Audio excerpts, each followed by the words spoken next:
ከሰሞኑ በዱባይ እየተካሄደ ባለው ዓመታዊው ዱባይ ኤር ሾው ላይ አሰቃቂ አደጋ ተከስቷል። ህወሓት ያንቀሳቀሰው ተጨማሪ ኃይል። የፍልስፍና መምህሩ ዶክተር ዳኛቸው በወልቃይት ተገኝተው ንግግር ማድረጋቸውን የተመለከተ አጠር ያለ መረጃንም አካተናል። ህወሓት በትላንትናው ዕለት ወደ አፋር ክልል አቅጣጫ ተጨማሪ ታጣቂዎቹን ኃይል ያንቀሳቀሰ መሆኑን የሚያመለክቱ መረጃዎች ወጥተዋል። ቀድሞ የያዛቸውንም የአፋር መንደሮች አለመልቀቁም እየተነገረ ነው። ከዚህም በተጨማሪ ቀደም ባሉ ሳምንታት ሰልፍ በመውጣታቸው በአዲግራት ከተማ በቁጥጥር ስር የዋሉት የአርሚ 15 አባላትም ጉዳይ እያነጋገረ ነው። መረጃውን ወደ እናንተ ለማድረስ ዘርዘር አድርገን ይዘነዋል። ዓለም አቀፍ የሰብአዊ መብት ተሟጋች በህወሓትና ፌዴራል መንግስቱ መካረር ሌላ ዙር ጦርነት እንዳይከሰት ሲል አሳስቧል። በይፋ የመግለጫ ጦርነት እንዳይከሰት ሲል ያሳሰበው ዓለም አቀፍ ተቋሙ ህወሓት ኤርትራን እንዲሁም የጠቅላይ ሚኒስትሩን ክስ በተመለከተ ስጋት ገብቶኛል ሲል ማሳሰቢያ ሰጥቷል።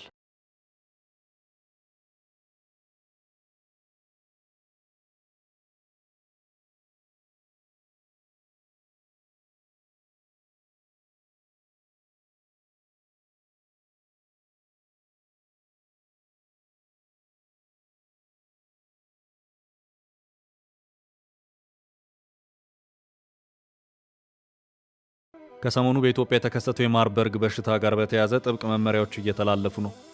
በበሽታው ተይዞ ህይወቱን ያጣ ሰው አስክሬን ለቤተሰብ እንደማይሰጥ ተገልጿል። ተጨማሪ ጥንቃቄ መልእክቶችም ተሰምተዋል። አጠር አድርገን ይዘናል። በአማራ ክልል ባህር ዳር በተፈጸመው የዶክተሩ አነጋጋሪ ግድያ ብይን ተሰጥቷል። በአነጋጋሪ የባህር ዳር ጥበበ ጊዮን ስፔሻላይዝድ ሆስፒታል የቀዶ ሕክምና አገልግሎት ክፍል ኃላፊ ዶክተር አንዱዓለም ዳኜ ግድያ ፍርድ ቤት የብይን ውሳኔ አሳልፏል። ጥንቅራችን መረጃውን ያደርሳል። ከአንድ ገበታ ላይ ሲመገቡ የነበሩ የአንድ ቤተሰብ አባላት በአስደንጋጭ ሁኔታ ህይወታቸው አልፏል። ከአንድ ማዕድ ራስ ሲመገቡ ከነበሩ 8 የአንድ ቤተሰብ አባላት ውስጥ የ7 ህይወት ማለፉ ከባድ ድንጋጤን ፈጥሯል። ሟቾቹ ልጆች ዕድሜያቸው ከ1 ዓመት እስከ 17 ዓመት እንደሆነና በ3 ተከታታይ ቀናት እንደሞቱ ፖሊስ ገልጿል። ይህንኑ አነጋጋሪ ክስተት በተመለከተ ጥንቅራችን መረጃውን ያደርሳል። የሲንጋፖሩ ጠቅላይ ሚኒስትር ለይፋዊ ጉብኝት ወደ ኢትዮጵያ እንደሚያቀኑ ተሰምቷል። ጠቅላይ ሚኒስትሩ ከነገ በስቲያ እሁድ ወደ አዲስ አበባ ይገባሉ ተብሏል። በጠንካራ ኢኮኖሚያዊ የምትታወቀው ሳይቷ ሀገር መሪ በጠቅላይ ሚኒስትር አብይ አህመድ ግብዣ ወደ ኢትዮጵያ ጉዞ ለመጀመር ቀጠሮ ይዘዋል። ጥንቅራችን መረጃውን ያደርሳል።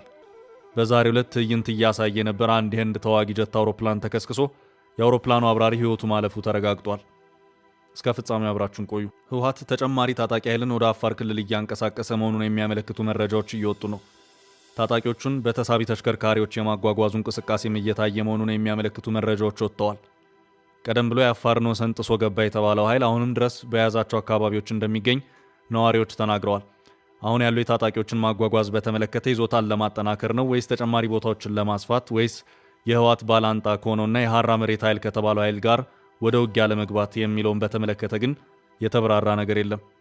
የትግራይ ሰላም ኃይል ወይም ትግራይ ፒስ ፎርስ የተባለውና በአፋር አካባቢ የሚንቀሳቀሰው ታጣቂ ኃይል የአፋር ቆይታዬን አጠናቅቄ ወደ ትግራይ ግዛት ገብቻለሁ በማለት ከዚህ ቀደም ያስታወቀ መሆኑ የሚታወስ ነው። ህወሓት አርሚ በሚል አደረጃጀት የተዋቀረውን ኃይሉን ከሳምንታት በፊት የአፋር ክልልን ወሰን ጥሶ እንዲገባ በማድረግ ወረራ ፈጽሟል በሚል በአፋር ብሔራዊ ክልላዊ መንግስት በኩል ወቀሳዎች ሲሰነዘሩበት ቆይተዋል። ይኸው ታጣቂ ኃይል በኃይል ይዟቸዋል ከተባሉት የአፋር አካባቢዎች ለቆ መውጣቱን የሚያመለክቱ መረጃዎች አልታዩም። ነዋሪዎቹና የአፋር ባለስልጣናት ታጣቂዎቹ በያዟቸው አካባቢዎች እንዳሉ ናቸው እያሉ ይገኛሉ። በዚሁ ዙሪያ እስካሁን ባለው ሁኔታ በፌዴራሉ መንግስት በኩል የተባለ ምንም ነገር የለም።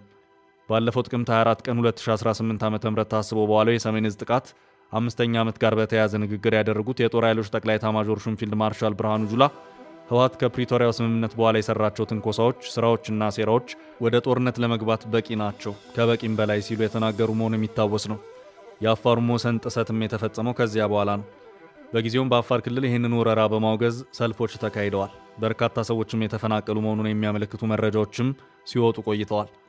በአፋር ክልል መጋሌ ወረዳ ላይ ከደረሰው ጥቃት በኋላ ከቶንሳ ቀበሌና ከአጎራባች አካባቢዎች የተፈናቀሉ ሰዎች ብዛት 18000 ገደማ መድረሱንና 11000 ያህሉ እስካሁን ድረስ ድጋፍ እንዳላገኙ የአካባቢው ባለስልጣናት መረጃውን አድርሰውኛል ሲል ኢትዮጵያ ኢንሳይደር ሰሞኑን ባሰራጨው አንድ ዘገባው አመላክቷል።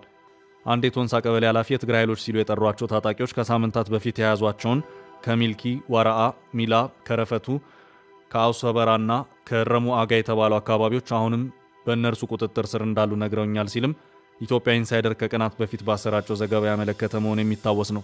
በአሁኑ ሰዓትም ህወሓት ተጨማሪ ታጣቂ ኃይሎችን ማጓጓዙ ምናልባትም ይዞታውን ለማጠናከር ወይም ተጨማሪ ቦታዎች ለመቆጣጠር በማለም ወይም የሐራ መሬት ተዋጊዎች የሚባሉትን ታጣቂዎች በጥልቀት ወደ ትግራይ ሰርገው እንዳይገቡ ለመከላከል ሊሆን ይችላል የሚሉ ግምቶች አሉ። እስካሁን ባለው ሁኔታ ህወሓት ተቆጣጥሯቸዋል የተባሉት የአፋር ክልል አካባቢዎች 6 መንደሮች ናቸው። እነዚህም በመጋሌ ወረዳ በሚገኘው ቶንሳ ቀበሌ ውስጥ የሚገኙ መንደሮች መሆናቸውንም የቀደሙ ዘገባዎች ያመለክታሉ። ከእነዚሁ መንደሮች ውጭ ወደ ሌሎች አካባቢዎች የመስፋፋት ሁኔታዎች አልታዩም።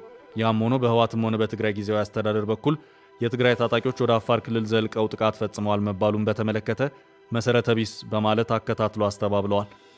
ይህ በእንዲህ እንዳለ ከደሞዝ ጭማሪና ከጥቅማ ጥቅም ጋር በተያያዘ ጥያቄ ካነሱት የህወሓት ታጣቂዎች አርሚ 15 አባላት መካከል የተወሰኑ ዛሬም ድረስ በእስር ላይ የሚገኙ መሆኑ ታውቋል። ታጣቂዎቹ የታሰሩት ከሳምንታት በፊት በአዲግራት ከተማ በተካሄደ ሰልፍ ነው። በህወሓት ኤርትራ ፍጥጫ ዓለም አቀፍ የሽምግልና ጥሪ። ዓለም አቀፍ የሰብአዊ መብት ተሟጋች በህወሓትና ፌዴራል መንግስቱ መካረር ሌላ ዙር ጦርነት እንዳይከሰት ሲል አሳስቧል። በይፋ መግለጫ ጦርነት እንዳይከሰት ሲል ያሳሰበው ሂውማን ራይትስ ዎች ህወሓትና ኤርትራን እንዲሁም የጠቅላይ ሚኒስትሩን ክስ በተመለከተ ስጋት ገብቶኛል ሲል ማሳሰቢያ ሰጥቷል። መግለጫው ጠቅላይ ሚኒስትር አብይ አህመድ ህወሓት የክልሉን በጀት ለጦርነት ዝግጅት እያዋለ ነው ሲሉ መክሰሳቸውን አስታውሷል። ጠቅላይ ሚኒስትር አብይ አህመድ በቅርቡ ባደረጉት ንግግር ህወሓት ለክልሉ የሚመደበውን በጀት ለጦር መሳሪያ ግዢ እያዋለው ነው ሲሉ መናገራቸውን የጠቀሰው ሂውማን ራይትስ ዎች ህወሓት ከኤርትራ ጋር ጥምረት በመፍጠር በኢትዮጵያ ላይ ጦርነት ለመክፈት እየሰራ ነው መባሉን ተከትሎ በኢትዮጵያና ኤርትራ መካከል ያለው ውጥረትም እየተባባሰ መምጣቱን ገልጿል። ለጉዳዩ ቅርብ የሆኑ ዲፕሎማቶችና ተንታኞች በሁለቱ ሀገራት መካከል ያለው አለመግባባት በጊዜ መፍትሄ የማያገኝ ከሆነ ውጥረቱ እየተባባሰ መጥቶ ጦርነት የሚቀሰቀስ ከሆነ ቀጠናውን አንዴ ከተቀሰቀሰ መመለሻ ወደ ሌሎ የማያባራ ግጭትና ጦርነት ቀውስ ውስጥ ሊከተው እንደሚችል ማስጠንቀቃቸውንም አስታውሷል።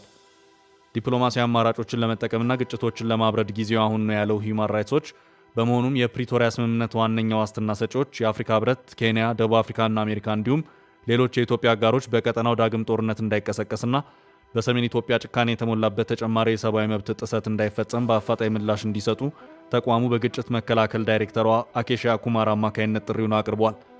መግለጫው አክሎም 100 ሺዎችን ለእልቂት የዳረገውና የጦር ወንጀልን ጨምሮ ሌሎች አስከፊ የሰብአዊ መብት ጥሰቶች የተፈጸሙበት ደም አፋሳሹ የትግራይ ጦርነት ዳግም እንዳያገረሽ ጦርነቱ ከመቀስቀሱ በፊት ሁሉም የፕሪቶሪያ ስምምነት ዋነኛ ዋስትና ሰጪዎችና የኢትዮጵያ አጋሮች አፋጣኝ ምላሽ እንዲሰጡ ተቋሙ ጥሪውን አቅርቧል። ዶክተር ዳኛቸው በወልቃይት ሰሞኑን በወልቃይት ከመሃል ሀገር የሄዱ ሰዎች ተገኝተው በአካባቢው የተደራጀውንና የተከዜ ዘብ ተብሎ የሚጠራውን ኃይል የጎበኙበት ሁኔታ ታይቷል። ከነዚህም የመሃል ሀገር እንግዶች መካከል የፍልስፍና መምህሩ ዶክተር ዳኛቸው አሰፋ እንዲሁም የኮሎኔል መንግስቱ ኃይለማርያምን የህይወት ታሪክና የስልጣን ዘመን ቆይታ የጻፈችው ጸሐፊ ገነት አየለ ይገኙበታል። ከወልቃይት ጠገዴ ሰቲት ሁመራ አስተዳዳሪዎችና የወልቃይት ጠገዴ አማራ ማንነት አስመላሽ ኮሚቴ አባላት ከሆኑት ኮሎኔል ደመቀ ዘውዱና አቶ አሸተ ደምለው ጋር ተገናኝተውም በአንድ ላይ ተወያይተዋል። የተከዜ ዘብ ወታደራዊ ዩኒፎርምን ለብሰውና ጠመንጃን አንግበው የታዩት ዶክተር ዳኛቸው እኔም የተከዜ ዘብ አባል ነኝ ሲሉም ተደምጠዋል። ዶክተር ዳኛቸው በዚሁ መስክ ላይ ንግግራቸውም ተከዜ ዘብ ልቤ ውስጥ ከገባ ቆይቷል። የተከዜ ዘብ አባል ነኝ ብዬ ከተናገርኩ ቆይቻለሁ። ምናልባት ተራራውን ወጥቼና ውርጃ አልተኩስ ይሆናል፣ ግን ደግሞ ከጀርባቸው ሆኜ የሐሳብ ተኩስ እንደማቀርብ ነግራቸዋለሁ ያሉ ሲሆን አክለውም አንድ ጸሐፊ በ2 ደቂቃ የጠፋ ነጻነት በ100 ዓመትም ላይ ይገኝ ይችላል ብለዋል። አንድ ጊዜ ያዝነውን ነጻነት ለቀን እንደገና ወደ ሌላ ነጻነት ልመና መሄድ የለብንም ሲሉ ተናግረዋል። በማርበርግ ቫይረስ ሕይወቱ ያለፈ ሰው አስክሬን አይሰጥም። ከሰሞኑ በኢትዮጵያ የተከሰተው የማርበርግ በሽታ ጋር በተያያዘ ጥብቅ መመሪያዎች እየተላለፉ ነው። በበሽታው ተይዞ ሕይወቱን ያጣ ሰው አስክሬን ለቤተሰብ እንደማይሰጥ ተገልጿል። በሽታው በንክክ የሚተላለፍ በመሆኑ ሕይወታቸው ያለፈ ሰዎች አስክሬን ለቤተሰባቸው የማይሰጥ መሆኑ ከጤና ሚኒስቴር ተነግሯል። ይህ የተነገረው ጤና ሚኒስቴር ከህብረተሰብ ጤና ኢንስቲትዩት ጋር በመተባበር በማርበርግ በሽታ ምንነት ዙሪያ ለሚዲያ ባለሙያዎች ባዘጋጀው የግንዛቤ ማስጨበጫ ስልጠና ላይ ነው። ሕይወታቸው ካለፈ በኋላ አስክሬኑ የማይታጠብ መሆኑ የተገለጸ ሲሆን ደህንነቱ በተጠበቀ መንገድ የቀብር ስነ ስርዓታቸው ይፈጸማል ተብሏል። ቀብር የተፈጸመባቸው ቦታዎችን በደንብ መጠበቅ እንዳለባቸው መመሪያ ተሰጥቷል። ማህበረሰቡ የበሽታውን ከባድነት ተረድቶ ይህን ውሳኔ መቀበልና መተባበር ሲሉም መረጃው አሳስቧል። በሌላ በኩል ቫይረሱ በወንድ የዘር ፈሳሽ ውስጥ ለ1 ዓመት ጊዜ የሚቆይ በመሆኑ ከህመሙ ያገገሙ ሰዎች ልቅ የሆነ የግብረ ስጋ ግንኙነት ከማድረግ መቆጠብ አለባቸው የሚል ማሳሰቢያ ተሰጥቷል። ተገቢው ክትትልና ሕክምና ተደርጎለት የዳነ ሰው ግን በሽታውን ማስተላለፍ እንደማይችል ነው የተነገረው። በአነጋጋሪው የባህር ዳር ዶክተሩ ግድያ ብይን ተሰጠ። በአማራ ክልል ባህር ዳር በተፈጸመው የዶክተሩ አነጋጋሪው ግድያ ብይን ተሰጥቷል። በአነጋጋሪው የባህር ዳር ጥበበ ግዮን ስፔሻላይዝድ ሆስፒታል የቀዶ ሕክምና ክፍል አገልግሎት ኃላፊ ዶክተር አንዱ ዓለም ዳኜ ግድያ ፍርድ ቤት የብይን ውሳኔ አሳልፏል። ባለፈው ዓመት በተፈጸመው የባህር ዳር ጥበበ ግዮን ስፔሻላይዝድ ሆስፒታል የቀዶ ሕክምና አገልግሎት ክፍል ኃላፊ ዶክተር አንዱ ዓለም ዳኜ ግድያ የተከሰሰው ግለሰብ የ25 ዓመት ጽኑ እስራት ተፈርዶበታል ሲል ቢቢሲ ዛሬ ከሰዓት በኋላ ባስነበበው ዘገባ አመልክቷል። ጥር 24 2017 ዓ.ም ከባህር ዳር ከተማ ወጣ ብሎ በሚገኝ ቆሼ በተባለ አካባቢ ግድያ የተፈጸመባቸው ዶክተር አንዱዓለም በባልደረቦቻቸውና በታካሚዎች ተወዳጅ የነበሩ ሲሆን ግድያው በወቅቱ ከባድ ድንጋጤና መረበሽን ፈጥሮ ነበር። ግድያ የተፈጸመባቸው ዶክተር አንዱዓለም በባህር ዳር ዩኒቨርሲቲ ስር የሚገኘው ጥበበ ግዮን ስፔሻላይዝድ ሆስፒታል የጉበት፣ የቆሽት ስብና የሐሞት ከረጢት ስፔሻሊስት ሐኪም ተመራማሪ እንዲሁም መምህር ነበሩ። ባለትዳርና የሶስት ልጆች አባት የነበሩት ዶክተር አንዱዓለም ዳኜ በስንት ዘመን አንድ የሚፈጠር ባለሙያ ነበር በማለት አብሮ አደጋቸውና የሙያ አጋራቸው በግድያው ወቅት ተናግረው ነበር። በዶክተር አንዱዓለም ግድያ የተከሰሰውን እሱ ባለው ወይም ሳሙኤል የተባለውን ግለሰብ ጉዳይ ሲመለከት የነበረው የአማራ ክልል ጠቅላይ ፍርድ ቤት ግለሰቡን በወንጀሉ ተጠያቂ ሆኖ በማግኘቱ ዛሬ ህዳር 12 2018 ባስተላለፈው ብይን የ25 ዓመት ጽኑ እስራት ፈርዶበታል። ፍርድ ቤቱ ተከሳሽ እሱ ባለው ወይም ሳሙኤል ባህር ዳር ከተማ ከሌሎች ግብረ አበሮቹ ጋር የጦር መሳሪያ ይዞ ከባህር ዳር ከተማ ወደ ጥበበ ግዮን ስፔሻላይዝድ ሆስፒታል ሲሄዱ የነበሩትን ዶክተር አንዱዓለም ዳኜ የያዙትን ንብረት ለመውሰድ ያሽከረክሩት የነበረውን መኪና እንዲያቆሙ ሲጠይቁ ፈቃደኛ ባለመሆናቸው ሁለት ጥይት በመተኮስ ደረታቸውንና ክንዳቸውን በመምታት ገድሏቸዋል ብለዋል። ተከሳሹ በዶክተር አንዱዓለም ዳኜ ላይ ዘረፋን ዓላማ አድርጎ በጦር መሳሪያ ከፈጸመው አሰቃቂ ግድያ ጋር በተያያዘ በከባድ የወንብድና እንዲሁም የግድያ ወንጀል በመፈጸም የመጀመሪያ ክስ ቀርቦበታል። ተከሳሹ በተጨማሪም ወደ ጥበበ ግዮን ስፔሻላይዝድ ሆስፒታል ሲሄዱ በነበሩት ዶክተር በረከት አማራ ላይ ሁለት ጥይት በመተኮስ መኪናቸውን በመምታት በሌላ ከባድ የሰው መግደል ሙከራ ወንጀል ተከሷል። እንዲሁም በሶስተኛ ክስ ሐሰተኛ የቀበሌ መታወቂያ ሰነዶችን በመገልገል ወንጀል ፈጽሟል በሚል በሰሜን ጎጃም ዞን ፍትህ መምሪያ ክሶች ቀርቦበት የቅጣት ውሳኔ ተላልፎበታል። ተከሳሹ በአቃቢ ሕግ የቀረቡበትን ክሶችና ማስረጃዎችን ለመከላከል ባለመቻሉ ጥፋተኛ ሆኖ ያገኘው ሲሆን ለቀረቡበት 3 ክሶች በአጠቃላይ የ25 ዓመት የጽኑ እስራት ውሳኔ በሙሉ ድምፅ አሳልፎበታል። በርካታ የቤተሰብ አባላትን የቀጠፈው አስደንጋጭ ክስተት። ከአንድ ገበታ ላይ ሲመገቡ የነበረው የአንድ ቤተሰብ አባላት በአስደንጋጭ ሁኔታ ሕይወታቸው አልፏል። ከአንድ ማዕድ ራት ሲመገቡ ከነበሩ 8 የአንድ ቤተሰብ አባላት ውስጥ የ7ቱ ሕይወት ማለፉ ከባድ ድንጋጤን ፈጥሯል። ይህ አስደንጋጭ ክስተት በማዕከላዊ ኢትዮጵያ ክልል በምስራቅ ጉራጌ ዞን መስቃን ወረዳ መከሰቱ ነው የተገለጸው።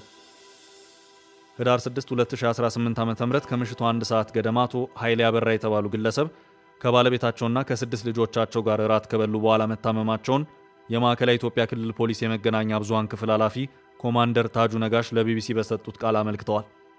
ከዚሁ ክስተት ጋር በተያያዘ በመስቃን ወረዳ 10 ተጠርጣሪዎች በፖሊስ እንደተያዙም አስታውቀዋል።